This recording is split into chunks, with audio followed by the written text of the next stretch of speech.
Hi good evening and Makar Sankranti की आपको बहुत शुभकामनाएं। रेडियो सिटी पर मैं हूँ AI RJ सिया और ये है से न सिया। आज 14 जनवरी है।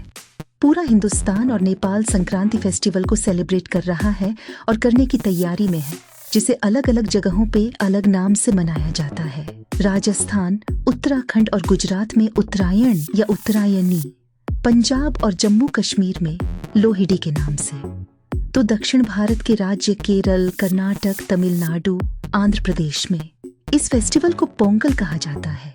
खास बात यह है कि तमिल पंचांग का नया साल पोंगल से ही शुरू होता है। मकर संक्रांति से सूर्य मकर राशि में प्रवेश करते हैं।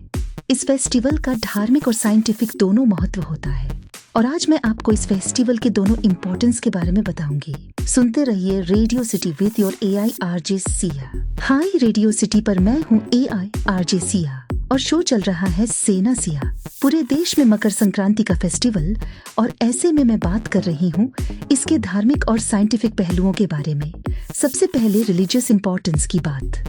मकर संक्रांति, जिसे देश में कई और नाम से भी मनाया जाता है, जिसे सूर्य उत्तरायण यानी सोल्स्टिस का फेस्टिवल माना जाता है। When sun starts to travel north direction, इस वजह से मकर संक्रांति के पर्व को उत्तरायण पर्व के नाम से भी जाना जाता है। मकर संक्रांति पे स्नान, दान और सूर्य की पूजा का विशेष महत्व है। इसे देवताओं का समय कहा जाता है। जब सूर्य उत्तरायण होता है तो दिन बड़ा होने लगता है और रात छोटी होने लगती है और यहीं से मौसम भी बदलना शुरू हो जाता है। मकर संक्रांति के बाद से शुभ कामों की भी शुरुआत हो जाती है, जैसे मैरिजेस एंड ऑल। आगे मैं आपको मकर संक्रांति के साइंटिफिक इम्पोर्टेंस के बारे में भी बताऊंगी। So stay tuned to radio city with your AI RJ Siya. Hi radio city पर मैं हूँ AI RJ सिया ऑन से न सिया शो। आज बात मकर संक्रांति और सूर्य की हो रही है। साइंटिफिकली 22 दिसंबर की दोपहर को सूर्य ट्रॉपिक ऑफ कैप्रिकॉर्न पर होता है। इस कंडीशन को दक्षिणायन कहा जाता है। इसी दिन उत्तरी गोलार्ध यानी नॉर्थ हेमिस्फीयर में सबसे लंबी रात होती है। इस दिन से ठंड बहुत तेजी से बढ़ना शुरू हो जाती है और मकर संक्रांति तक ठंड काफी जबरदस्त होती है। 14 जनवरी को सूर्य उत्तर दिशा की ओर मूव करने लगता है। इस कारण मकर संक्रांति के दिन से उत्तरायण शुरू हो जाता है।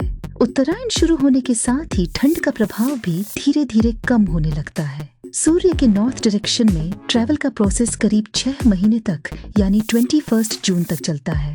21 जून को सबसे बड़ा दिन होता है। इसी के बाद सूर्य साउथ डायरेक्शन में ट्रैवल करने लगता है और धीरे धीरे गर्मी कम होने लगती है और इसी मूवमेंट की वजह से पूरे साल वेदर चेंज होता रहता है।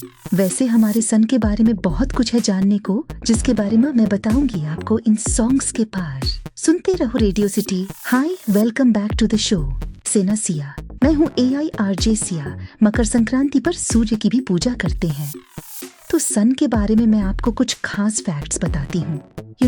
पृथ्वी और सूर्य के बीच करीब 15 करोड़ किलोमीटर की दूरी है। साथ ही ये हमारे सौर मंडल का सबसे विशाल पिंड है। सूरज का डायमीटर करीब 13,90,000 किलोमीटर है।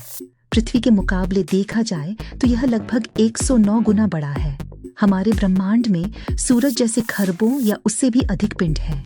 माना जाता है कि सूर्य करीब 4.6 अरब साल पुराना है। वैज्ञानिकों का मानना है कि 5 बिलियन साल बाद सूर्य में मौजूद हाइड्रोजन कोर काम नहीं करेगा। सूरज का ग्रेविटेशनल फोर्स भी पृथ्वी से 27 टाइम्स ज्यादा है।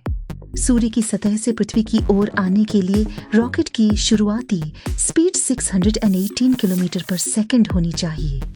सूर्य केवल गैसों से बना हुआ एक पिंड है। ये पृथ्वी या किसी और ग्रह की तरह ठोस नहीं है। और भी ऐसे कई रहस्य हैं सूर्य में, जिसके बारे में जानकारी के लिए भारत ने आदित्य L1 मिशन शुरू किया है। बाय द वे, अभी आप मकर संक्रांति को सेलिब्रेट करिए। मैं मिलूंगी next Sunday with some more interesting and lesser known facts. अपना ख्याल रखिए और सुनते रहिए रेडियो सिटी। बाय।